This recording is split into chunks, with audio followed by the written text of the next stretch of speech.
G'day guys, Pete here from Clinic Mastery, and today I'm going to be talking to you about delegating as a clinic owner. And yes, I am in a collared shirt. I know it's a change from the white and black, but I hope you do like it. Now, before we get started, please make sure you like and subscribe. It helps us to reach more people and to create a bigger impact. Thank you very much for doing that. Let's jump into this one and let's talk about delegation as a clinic owner or even just as a business owner in general, okay? And what we want to think about is how we can shift from how can we do this to who can do this for me. Because when you start your journey as a clinic owner, you're always thinking, how can I do this? How can I get this done? How can I add this onto my never ending to do list?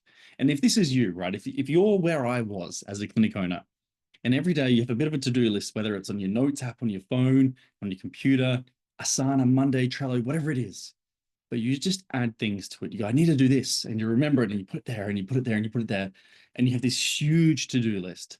And it's a to-do list that seems to get bigger and bigger and bigger. And it's not very inspiring.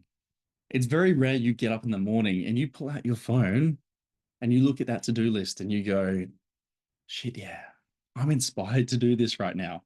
It just doesn't work like that. Because what are you inspired to do?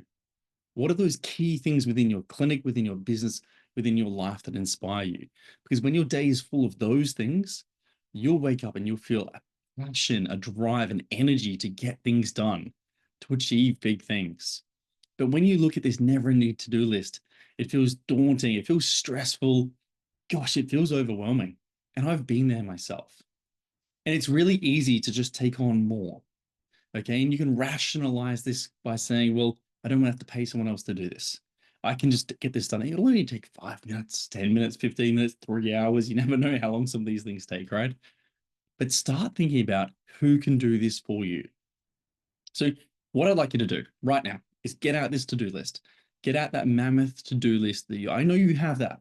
Get it out, please. And what I'd like to do is we're going to go through an exercise together. Now, I would like you to take that, hopefully it's digital, it'll be much easier if it is. And we want to have some columns here. And I want to look at different columns. Now, what one column we'd like to have are things that can be delegated online. So if we're thinking Fiverr or Upwork. Now, what could that be? Anything to do with the website. If you're doing your own website currently, get someone else to do that for you. Absolutely. It could be things to do with your email system, your CRM, getting people to do those things for you. Little tasks like that. I've seen, and I've done this before, as a clinic owner, spent hours trying to get my Meta Pixel to be working. You can pay someone on Fiverr $8 to do that, and they'll get it done in less than an hour. Look for those little opportunities. So what are those tech things that you can outsource to someone on the internet?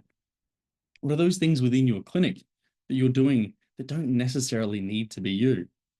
So take all those in-clinic things, those admin-related tasks, and we can go financial and non-financial. So for the non-financial ones, how can we delegate this through to admin? And who in the admin team can do these? And will they need training? Will they need support to be able to do that? Because they think through those things and then look at the financial ones. Now, not everyone in your clinic is going to be appropriate to do those financial tasks for you, and you might not trust everyone to do them. That's okay. Now, you have to start thinking, is this going to be a bookkeeper? Is this going to be an accountant? Is this going to be a practice manager or a lead admin in your clinic that's going to do these for you? But start to map out what that role is and who is going to do that for you.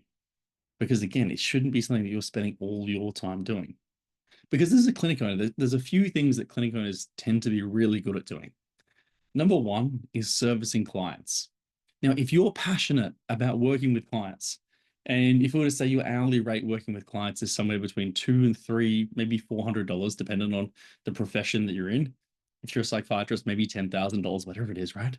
But look at that and go, if I could pay someone to do these tasks cheaper, and most of the time substantially cheaper, why not just see a few more clients if that's something that you're passionate about? Because a lot of people talk about coming off the tools and not working with clients, but if you're passionate about working with clients, that is the value that you get to add to your business. You still need someone to be the CEO or the director of the company, but you can pay someone to do that, and you can be a 100% shareholder who sees clients. It just depends what you want to do, right? So that's a key thing to be considering there. Now, as a business owner or a clinic owner, you may also be thinking that you love doing the business stuff. You don't really love seeing the clients anymore. Maybe it's too stressful to try and juggle all those things and support your team. So you're the director or the CEO in charge of that business. So then looking at, well, you're working on strategic direction, strategic partnerships. You're in charge of the marketing. You're in charge of making sure that everything runs smoothly. You're retaining key team members and you're attracting key team members. And that's where your focus should be. So should you be looking at doing the ASIC register or looking at doing the bookkeeping yourself? Probably not. Probably not the best things to do. Now, one thing as well to remember, okay, two fingers up, but I mean one thing. One thing to remember here is there's a difference between delegating something and abdicating it. Now, when I say delegating, what I mean is we're going to pass it off to someone who's going to be able to do it successfully. Now, what do they need in order to do it successfully? They need a process or a system to follow, some training to make sure that they understand it, and some accountability or reporting to make sure that it gets done and it gets reported to you. Those are three key things. If you don't have those three things, it's going to be very hard to delegate effectively. Because if you're anything like me in the early days, when I first started delegating, I thought I was delegating, but I was really abdicating. I would say, I don't want to do this. This sucks. This isn't much fun for me. I'd rather be doing this much cooler thing over here. Right? Still very valuable, this thing I'm doing over here. And so I would palm off this thing that I didn't want to do, this thing that I felt wasn't as worthwhile for my time. But I didn't have the training. I didn't have the system and the process, and I didn't have the accountability and the reporting. So you just abdicate it and you hope it gets done. And then what happens? It doesn't get done the way you want it done or in a timely fashion. You get frustrated, but the only person to be frustrated at in that case is yourself, because you haven't given them the resources, the skills, the training, and the accountability to be successful. So when you're looking at this and you're thinking, how can I delegate better to give myself more time to be playing in my genius? Are you abdicating or are you delegating? And if you're abdicating, what are the key areas? What are the key things that you can improve? It's not necessarily always all of them, but for a lot of people, I'd say the reporting and accountability is the one that they tend to forget. So, my friends, I'd love to hear in the comments below, what are your thoughts about this? Are you delegating? Are you abdicating? Are you just doing everything yourself at the moment and you need to get better at letting go? Thank you so much for watching, guys. I'll see you in the next video.